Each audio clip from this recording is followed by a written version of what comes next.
மறுபடியும் ஒருத்தர் உயிரோட இருந்தா திருப்பி இங்கே வரணும், மறுபடியும் டிபிஏ வருவோம், மறுபடியும் இதே இடத்துக்கு வருவோம். எத்தனை நாள் ஆனாலும் மாசமே ஆனாலும் வெளியில போகணும். அந்த வைராக்கியத்தை மட்டும் வச்சிருங்க. உறுதியா இந்த தடவை ஜெயிச்சுட்டா வெளியில போகணும். 10 கேஸ் 1000 கேஸ் கூட போடணும், லட்சம் கேஸ் கூட போடணும், என்ன வேணாலும் செய்யணும். இவங்க கொடுத்த வாக்குறுதி, நம்ம கையை பிடிச்சு கொடுத்த வாக்குறுதி, சின்ன பிள்ளைகளுக்கு ரூபாய் மிட்டாய் கொடுக்குற மாதிரி கொடுத்து ஏமாத்திட்டு இருக்காங்க. இதுக்கு மேல நமக்கு பொறுமையும் கிடையாது, நமக்கு உடம்புல தெம்பும் கிடையாது. ஒண்ணு கொடுக்கட்டும், இல்ல நாங்க சொன்னது தப்புன்னு முதலமைச்சர் சொல்லிட்டு நம்மளை ஜெயில அடைக்கட்டும்.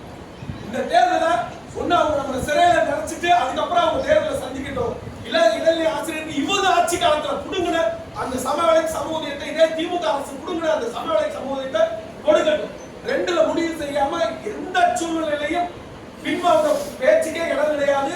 யார் கூப்பிட்டாலும் இந்த முடிவுல நாங்க ஸ்ட்ராங்கா இருக்கோம், மாநில பொறுப்பாளர் ஸ்ட்ராங்கா இருக்கோம். நீங்க மாவட்ட வட்டார பொறுப்பாளர் கீழ ஆசிரியர்களை எத்தனை சிரமங்களை ஏற்படுத்தினாலும் இரவு பூரா மொத்தமா பெண் ஆசிரியர் கூட பார்க்காம காவல் நிலையத்தை கூட்டி போய் இது பண்ணிருக்காங்க. இது என்ன அரசுன்னு எங்களுக்கு தெரியும். ஜனநாயகம் சமூக நீதின்றாங்க, எல்லாமே பேச்சு வழக்குல மட்டும்தான். ஜனநாயகம் கிடையாது, இங்க சமூக நீதியும் கிடையாது.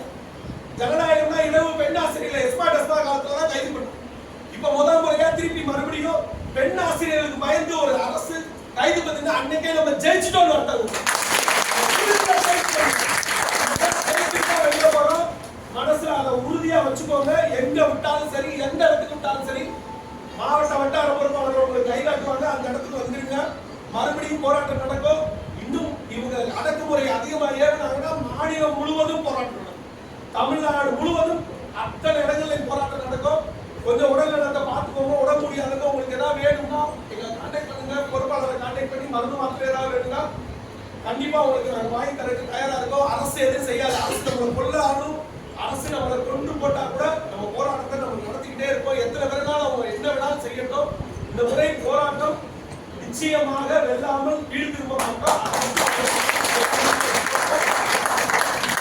கீழே இருக்க மக்கள்கிட்ட கொஞ்சம் பேசி கொண்டு வர சொல்லுங்க. தயவு செய்து அமைதியா இருக்காங்க. சோசியல் மீடியா அத்தனை இடத்துலையும் வீடியோஸ் வர்றத சோசியல் மீடியால எல்லா குரூப்புகளையும் ஃபார்வர்ட் பண்ணுங்க.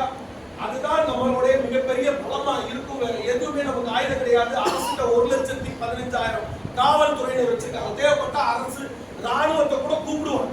அவங்க யாரை வேணாலும் கூட்டிட்டு வரட்டும். சரியா?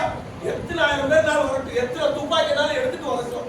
போராட்டம் நிக்காது, போராட்டம் முடியாது. அவங்க ஒண்ணு குண்டாசம் கூட அடைக்க நம்ம போராட்டம் நிக்காது. இவங்க பறித்த அந்த ஊதியத்தை கொடுத்துட்டு அதுக்கப்புறம் பண்ணணும். இந்தியாவிலே கடைசி மாநிலமாக வந்து நிப்பாட்டி இன்னைக்கு. ஆனா பெருமை வந்து கல்வி சிறந்த தமிழ்நாடு. இதுதான் கல்வி சிறந்த தமிழ்நாடா? இங்க விவசாய உற்பத்தியில நாங்க முதலிடம் இருக்கீங்க. உற்பத்தியில இருக்க விவசாயி ரோட்ல நின்று கத்திக்கிட்டு இங்க கல்வி தரத்துல முதலிடம் இருக்கீங்க. இங்க ஆசிரியர்கள், அதுக்கு அடித்தளமான ஆசிரியர்கள் நடு ரோட்ல நின்று கத்திக்கிட்டு காலையில இருந்து 3.5 மணி நேரம் இன்ன வரையும் சுத்தி காட்டி பெண் ஆசிரியர்கள் கூட தண்ணி கூட வாங்கி கதற வச்சு இங்க கொண்டு வந்து அடைச்சு வச்சிருக்காங்க. இடமும் பார்க்கல. அவங்க எத்தனை கொடுமைகள் வேணாலும் பண்ணட்டும், எத்தனை சித்திரவதை வேணாலும் பண்ணட்டும், எத்தனை பேரை வேணாலும் அடிக்கட்டும். ஆனா இந்த முறை இடைநிலை ஆசிரியர்களுக்கு சமவேளை சமூகத்தை வாங்கிட்டு தான் நம்ம இடத்த விட்டு வெளியில போனோம்.